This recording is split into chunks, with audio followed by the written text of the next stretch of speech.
Good morning YouTube and welcome back to the channel. As the title of the video says, it's all about birds. But first of all, I'd just like to say thank you so much to everyone for my video last week about the first 3 months of giving up smoking and drinking alcohol. All your support messages have been amazing. I appreciate every single one of them. Thank you so much. It's not been easy at all. It's been very, very difficult. What with like the death of my mum last year, ongoing issues at home, losing my job, etc, etc, but I'm doing it. It's actually 100 days, well it was actually 100 days yesterday, but 100 days and I'm still going strong. But I'll talk about that another time, maybe later on. So like I said, the title of the video is all about the birds. Now I have ongoing problems up the Aviary, which I'm going to talk about.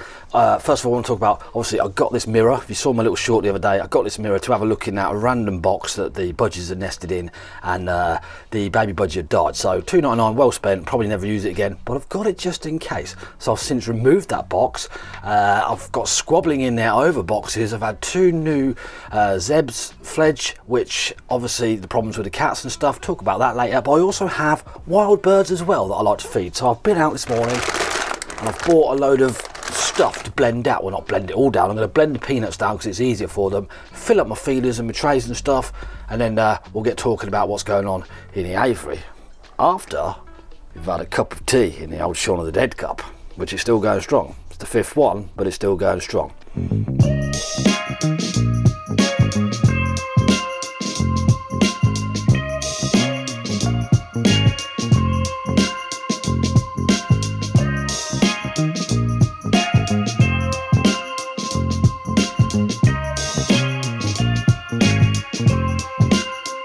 Right, okay, I haven't actually blended the peanuts right down. I've just broken them down enough so that when they go in the feeder, the birds, especially the blue tits and the great tits, they can get the nuts easier and obviously not be looking around for predators, because I have a lot of sparrowhawks around here. In fact, I see, if I'm at home, I see a sparrowhawk at least once a day, if not more, sometimes in pairs.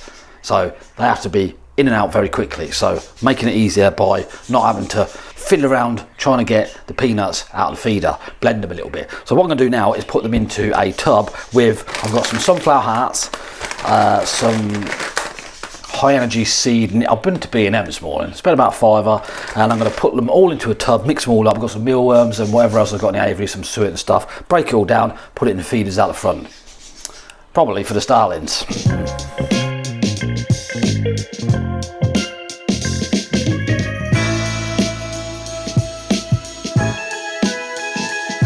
Make sure the lid's on properly before I do this bit.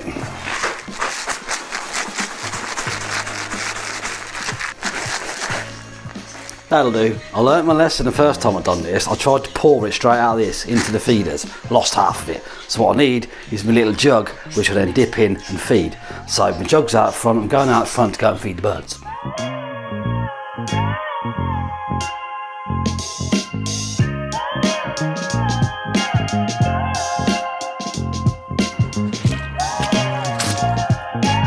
Honestly, can't believe how wet it still is out here. The ground is absolutely soaking wet, the garden is sodden and my feet are filthy. Right, all the feeders are full up. The one on the tree over there has already been got at by the starlings, which is inevitable because they love it, absolutely love it. Over here, I've got one on the window and I've got one hanging from there, which obviously I like to see from inside the house, which is lovely. But I've also got, I had a box similar to the one that didn't work in the Aviary, which I've had to take out. I had a box on the shed down the garden for a while now. So I brought it out the front and I've hidden it underneath the forsythia, which I probably should have cut the forsythia before I'd done it, but I haven't. But I've had something nest, I've not been able to see it, but I've had something nest underneath the forsythia now for a good couple of years. Like I said, I've never been able to see it though. So fingers crossed this year I might be able to find out what is nesting under there. But I've put the box under there, it's way down, you can't really see it, way down at the back there, hidden out of the way from everybody. So fingers crossed that box gets used and I'll try and devise a way using the bathroom window. I wouldn't say bathroom, not American, the downstairs toilet window, which like I said, it's just behind there. So I'm going in because it's starting to rain, and now I'm going to go and have a look inside the Aviary to see what's going on in there after I've made yet another cup of tea.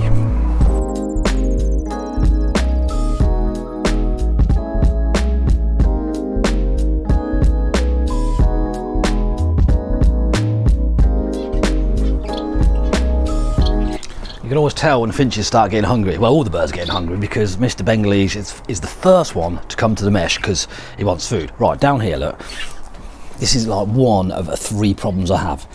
Lula, not going to listen because she wants birds. Now, I have 2 fledgling zebs that have came out of a house over there. One is a lot more mobile than the other one, so it can just get up and out of the way. The other one, not so much, starting to cling a little bit to the mesh, sitting on the edges here, a little bit worried because the cat's, it's not scared at all. I've been like literally just putting my finger through the mesh like this and just stroking its belly. Cat gets it, it's dead. So I'm trying to keep them in, keep them out of the way. I have a lot of disagreements about who's nesting where, because since I took the ill-suited box out, I need to get another budgie box. I've got 4 pairs of budgies and all 4 want to be breeding, and I've only got 3 boxes. And also finches, I've got 2 straw houses, so I'm going to get them in first and then go from there. Fingers crossed.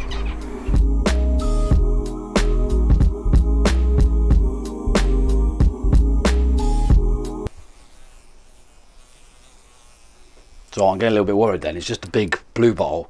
I have actually removed, not killed, 4 queen wasps out of the shed so far this season already because they're looking for somewhere to make a nest, and in here is nice and warm. But it's my shed, not theirs.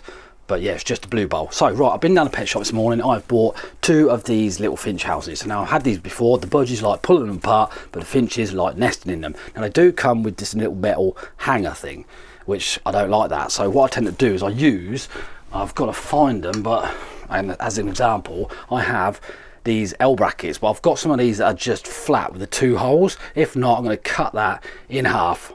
Then I've got 2, and then use the buffing wheels to make sure it's nice and not sharp or anything. Then I'll fix it through the front to the back in the aviary so it doesn't do that either. So I'm going to go and do that first. If I can't find any of these that are flat, cut these down.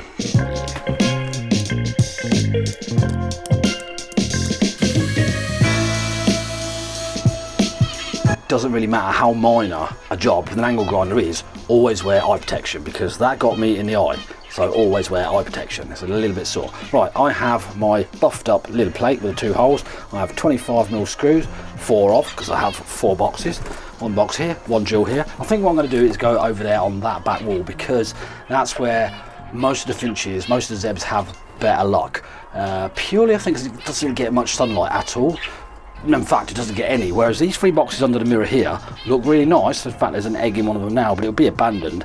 They do try nesting these, but in the morning, especially like late spring, early summer, it gets soaked in sunlight. Like for 2 or 3 hours, it is directly in the box. So that's probably why they're not using them. So I might move them, but I'm going to get the houses up first, and then I'll show you the 2 baby zebs, which are they're actually in their box.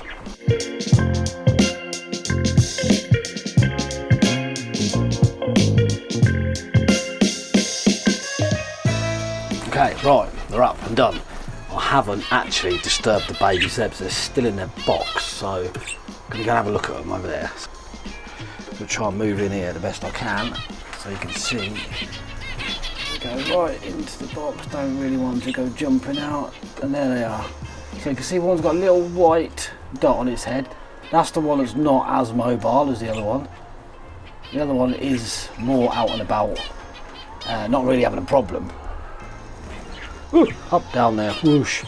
My eye is really sore. Should wear eye protection, really. But yeah, just going to keep an eye on them in their box. Don't really want to disturb them anymore. So I'm going to jump back out, let them all settle back down.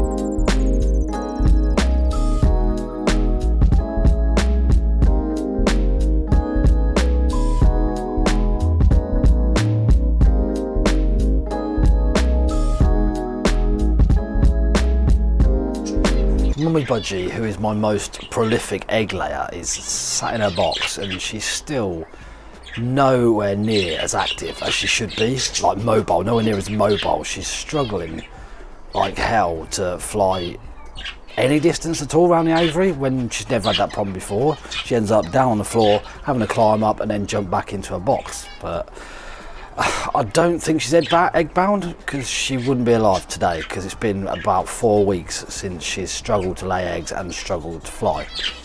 I can't physically see anything wrong with her. She's eating, she's drinking, she's trying to lay eggs, she just can't lay eggs and she can't fly around the aviary as freely as she wants to. So Anyone got any ideas, just let me know, because she just sits in her box.